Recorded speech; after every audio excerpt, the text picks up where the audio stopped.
ساتھیوں، ریاست کرناٹک میں 3 دن پہلے جو حادثہ ہوا ہے اور بنگلور شہر میں جس طرح اقلیتی فرقے کے 100 سے زیادہ لوگوں کو پکڑ لیا گیا ہے، گرفتار کر لیا گیا ہے، ماشاءاللہ ان کی پیروی کے لیے وہاں کے وکلاء نے عارضی طور پر سیکولر فرنٹ کی تشکیل دی ہے۔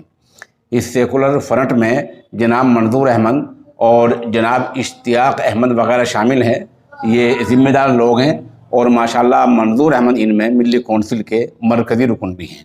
بہرحال یہ ایک اچھا کام ہوا ہے کہ کم از کم اقلیتی فرقہ کے جو لوگ پکڑے گئے ہیں ان کی مقدمات کی پیروی کے لیے، ان کے معاملے کی پیروی کے لیے یہ سیکولر فرنٹ تشکیل دے گیا ہے۔ اب امید ہو چلی ہے کہ اس طرح جو ہے پولیس کی ظلم و زیادتی زیادہ دن نہیں چل پائے گی۔ دوسری طرف آپ کو یہ بتلا دیں کہ ممبر اسمبلی کا جو بھتیجا نوین گرفتار ہوا ہے، اس کے خلاف پولیس تھانے میں تعزیرات ہند کی دفعہ 153A اور تعزیرات ہند کی دفعہ 295A کے تحت مقدمہ درج ہوا ہے۔ ان کا مطلب کیا ہوتا ہے؟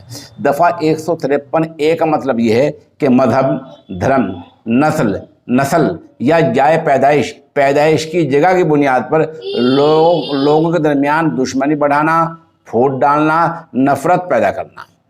دفعہ 295 کا مطلب یہ ہے کہ ارادے کے طور پر ارادہ کر کے بدنیتی کے ساتھ ایسا کوئی قدم اٹھانا جس سے کسی مذہب کے پیروکاروں کے یا کسی عقیدے کے ماننے والوں کی توہین ہوتی ہو اور ان کے جذبات مجروح ہوتے ہوں۔ یہ ان دفعات کا مطلب ہے۔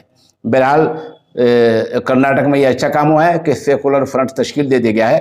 اس پوری خبر کے لیے سوشل انڈیا نیوز ملی کونسل سہارنپور کے صدر محترم مولانا ڈاکٹر عبد المالک مغیثی کا شکر گزار ہے، اور ماشاءاللہ جو ہماری اس خبر کے ساتھ وہ مکمل طور پر جڑے ہوئے ہیں۔